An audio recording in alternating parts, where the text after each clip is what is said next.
قاتل کو جگائے.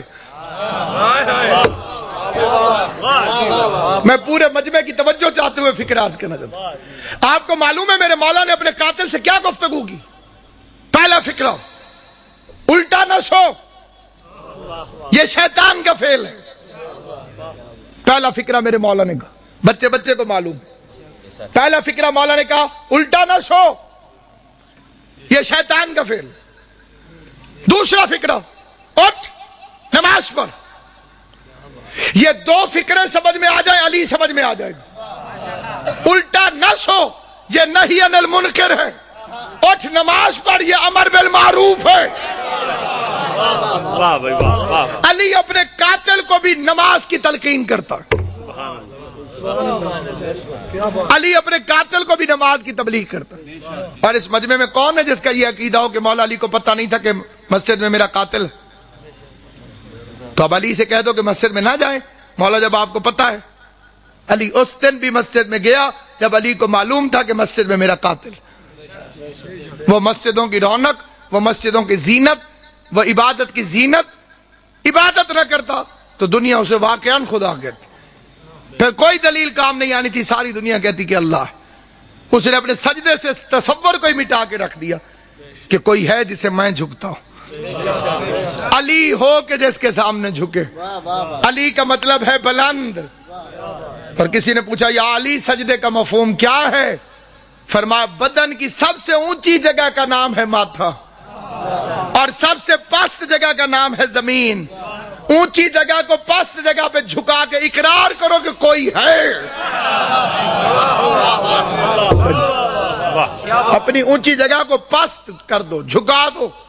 اور جھکانے کے بعد فرماتے معبود گواہ رہنا علی اس سے زیادہ جھک نہیں سکتا. اگر میں اس سے زیادہ جھک سکتا تو میں تیری بارگاہ میں جھک. دنیا ماہ رمضان کی مبارکیں دیتی ہے ایک دوسرے کو. مبارک دیتے وقت سوچ لیا کر یہ وہی مہینہ ہے جس میں علی کے بچے یتیم ہوئے. رونے کی راتیں، گریے کے دن ہیں. پردیس میں بی بی زینب کے اجڑنے کا موسم. دنیا کی بیٹیاں عید کے قریب خریداریوں میں مصروف ہیں. بازار بھر گئے ہیں. امیر غریب بچوں کے لیے چیزیں خرید رہا. میرا سلام اپنی ان بیٹیوں پر جو اس عید کو سادگی سے مناتی. ہمارے گھروں میں، آل محمد کے چاہنے والوں کے گھروں میں اس عید کو سادگی سے منانے کا رواج ہے. اس عید کو کیا مسلمانوں کی گن کے 2 عیدیں ہیں. سیدوں کی دونوں عیدیں کوفہ کھا گئے.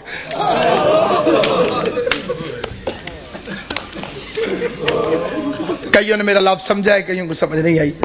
عیدیں 2 ہیں، شہر ایک ہے. ایک عید کو ایک شہر کوفہ دونوں عیدوں کو کھا گئے.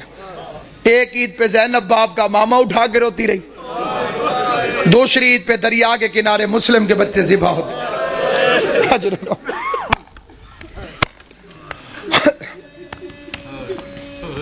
امام حسین کا پاک خالق آپ کو کوئی غم نہ دے سوائے غم حسین کے. رمضان اسی کا قبول ہے جس نے علی کے بچوں کو پرسا دی. عبادتیں اسی کی قبول ہیں جیسے نے علی کے یتیموں کو پرسا دیا. کوشش کرنا ان 3 دنوں کو محرم کی طرح گزارا کر. محرم کی طرح. اور ایک گزارش میں خاص طور پہ کیا کرتا ہوں، کوشش کیا کرو عید والے دن کالے کپڑے پہنا کرو. اور کوئی میری بات کو دل سے مانے یا نہ مانے، سادات عظام کے آگے میری ہاتھ جوڑ کے منت ہے، ہو سکے عید والے دن کالے کپڑے پہنے. آج کل کسی کے گھر میں 100 سال کا بڈھا بھی مر جائے نا، عید والے دن تو عید مبارک کہے وہ قبول نہیں کرے گا. وہ کہتا ہے جی ہمارے گھر فوتگی ہو گئی ہے، ہم نے عید نہیں منائی. علی کی شہادت سے بڑا تیرا نقصان کون سا؟ اور میں نے جو فکرے کہیں پوری ذمہ داری سے کہیں، یہ آل محمد کی سنت. یہ نہ کہا کرو کہ عید نہیں، عید ہے، مناؤ ایسے جیسے سیدوں نے منائی. راوی کہتا ہے میں مدینے میں گیا، میں نے قبر نبی کو بوسہ دیا. قبر نبی کو بوسہ دینے کے بعد میرے دل میں خیال آیا میں اپنے چھٹے امام کو جا کے مبارک دوں. کہتے میں امام کے دروازے پر آیا, میں نے دستک دی, علی کی شہادت ہے, عباس کا علم میرے سر پہ, قسم کھا کے روایت پڑھتا ہوں. امام گھر سے باہر نکلے, بطول کے لال نے کالے کپڑے پہنے ہوئے تھے. راوی دیکھ کے کہتے ہیں مولا لوگ کیا کہیں گے, عید والے دن بھی کالے کپڑے. داڑھی آنسوؤں سے بھیگ گئی, رو کے فرمایا ان مسلمانوں نے ہمیں کون سی عید منانے دی. اللہ تیری ہائے قبول کرے, حسین کی ماں پر انہوں نے ہمیں کون سی عید منانے دی. عیدیں سوگوار ہو گئی آل محمد کی, جن کے صدقے میں عید عید تھی, ان ظالموں نے ان گھروں کو لوٹ لیا. عبادت کے موسم میں, پردیس میں, اور جو وہ سازش ہے, ایس ایم ایس بھی چلتے ہیں, مجلسوں میں بھی بات ہوتی ہے, ماتم داریوں میں بھی. عبد الرحمن ابن ملجم پہ لعنت, یہ ادھوری لعنت ہے, لعنت مکمل بھیجی کرو. اسے بھیجنے والے پہ لعنت, اس کی سرپرستی کرنے والے پہ لعنت. ابن ملجم تو کرائے کا قاتل ہے, تاریخ کو تروڑ مروڑ کے پیش کیا گیا. یہ تو ایک کرائے کا قاتل ہے جسے بھیجا گیا. کتامہ تو ایک کرائے کی قاتلہ ہے جو پہلے سے وہاں پر فرعون شام کے منصوبے سے موجود تھی. علی کا قاتل فرعون شام ہے, جیسے سازش کے تحت اس ملعون کو یہاں بھیجا. پھر ایک لمبی کہانی اور سٹوری بنا دی گئی, جی وہاں بھی حملہ ہوا, وہاں بھی حملہ ہوا, ایک وقت میں, ایک ٹائم میں, ایک تاریخ کو. عقل کے دشمنوں, کس زمانے کی بات کر رہے ہو؟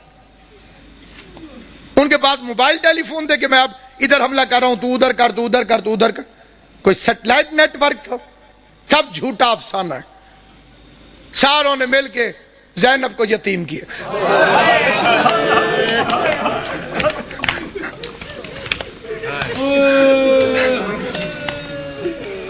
شریف امام. تو بعد میں پتا چلا, ایک گھر سے رونے کی آواز آئی, حسن حسین اس گھر کے اندر چلے گئے علی کی شہادت کے بعد. دیکھا ایک اندھا بیٹھا ہوا ہے, نہ ہاتھ ہے نہ پاؤں. حسن پوچھتے ہیں بھوک لگی ہے, کہتے لگی ہے لیکن رویا اس لیے نہیں. حسین پوچھتے ہیں پیاس لگی ہے, کہتے بہت لگی ہے لیکن رویا اس لیے نہیں.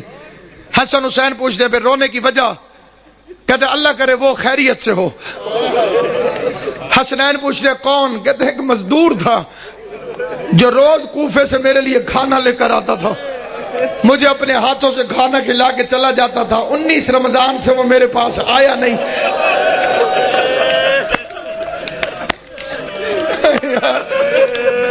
ہائے یا علی, آواز صرف مزدور نہیں, امیر المومنین تھا, ہمارا بابا تھا علی ابن ابی طالب. ہم یتیم ہو گئے, آج کے بعد تجھے حسن کھانا کھلے گا. رات کے وقت راشن اٹھا کے لوگوں کے گھروں میں پہنچانے والا امیر, بادشاہ دین و دنیا امیر. پھر بیٹیاں بلا لیں, کوفے کے شہر میں اپنی زندگی میں بیٹیاں آ گئی.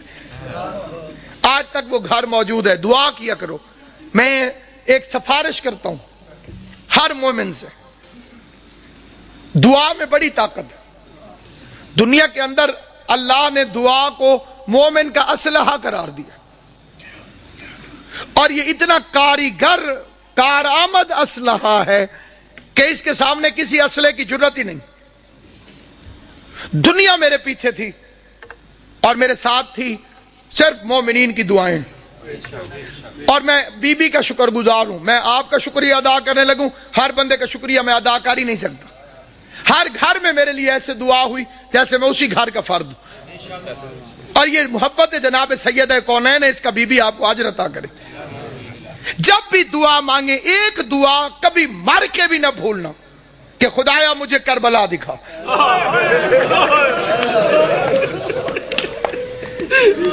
خدایا مجھے حسین کی قبر میں. میں آپ کے لیے کہتا ہوں, آپ میرے لیے آمین کہہ دے. خدایا قبر حسین کی زیارت, خدایا غریب زہرا کی قبر میں. جو کربلا گئے ہو وہ کوفہ بھی گئے ہوگے, جو کوفہ گئے ہو تم نے وہ گھر دیکھا ہوگا جو علی علیہ السلام کا گھر تھا. حسن حسین کا کمرہ، ابی الفضل عباس کا کمرہ، زینب و کلثوم کے قرآن پڑھنے کا کمرہ، چھوٹا سا گھر ہے، چھوٹا سا گھر، وہ آج تک موجود ہے وہاں پہ۔ علی کی سیرت، علی کا کردار، علی کا طرز زندگی، دارین قربان یا علی۔ عثمان ابن حنیف میرے مولا کا صحابی ہے، وہ کہتا ہے میں نے 3 دن مزدوری کی، مزدوری کرنے کے بعد میں نے تھوڑا سا حلوہ بنایا، پیسے بھی تھوڑے تھے، حلوہ بھی تھوڑا سا بنا، اسے کوئی ایک آدمی چکھ سکتا تھا، بس اتنا تھا۔ کہتا میرا ارادہ ہوا میں کھاؤں، پھر میں نے ہاتھ چھوڑ دیا، میں نے کہا میں اپنے مولا کو پیش کرتا ہوں، علی علیہ السلام کو کھلاتا ہوں۔ وہ کہتا میں مولا کے دروازے پر گیا، میں نے دستک دی، علی مصلی سے اٹھ کے باہر آئے، میں نے کہا مولا یہ حلوہ قبول کرے۔ علی نے لے کے واپس کیا، فرمایا ابن حنیف اللہ تجھے اجر دے، یہ حلوہ واپس لے جا، تیرے امام نے اپنی زبان کو لذت والی غذاؤں کے ذائقے سے آشنا نہیں کیا۔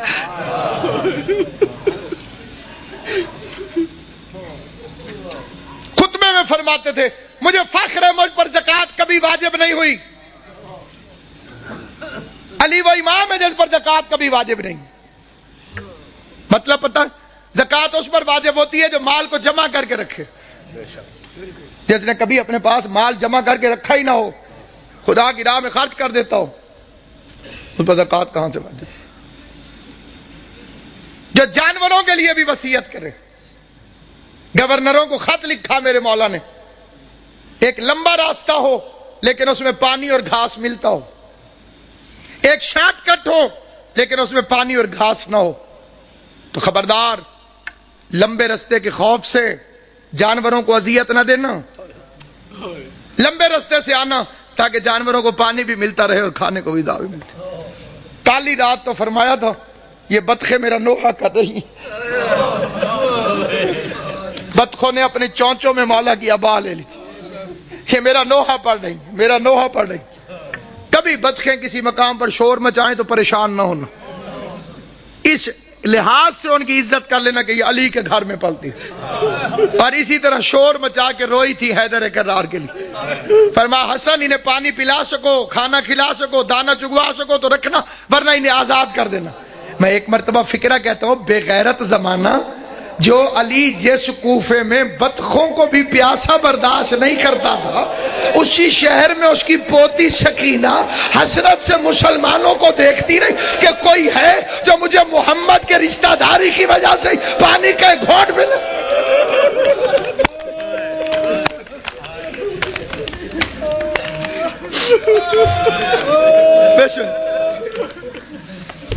ابھی تو امیر کی بیٹی ہے، علی کی بیٹی،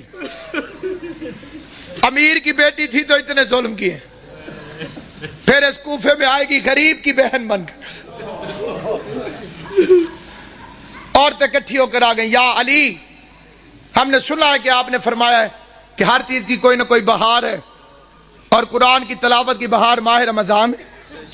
علی فرماتے ہیں سچ ہے مولا، ہم نے یہ بھی سنا ہے کہ آپ نے فرمایا کہ آسمان والوں کے لیے زمین کے وہ گھر ستاروں کی طرح چمکتے ہیں جن میں قرآن کی تلاوت ہوتی۔ علی نے فرمایا سچ ہے مولا، ہمارے مرد تو قرآن پڑھ کے آ جاتے ہیں مسجد میں، ہم عورتیں وہاں پہ پردہ ہوتا ہے، ہم آ نہیں سکتی۔ ہم نے سنا ہے تیری بیٹی ہو بہو تیری طرح عالم ہے، ہم نے سنا ہے تیری بیٹی زینب ہو بہو تیری طرح بولتی ہے۔ پوری تقریر بے شک توجہ سے نہ سننا ہے، فکرے پہ ضرور توجہ کرنا، یہ لفظ نہیں الہام ہے۔ میں نے 2 ہستیوں کو علی کی طرح بولتے دیکھا ہے، عرش پہ کبھی اللہ بولے تو علی کی طرح بولتا ہے، فرش پہ کبھی زینب بولے تو علی کی طرح۔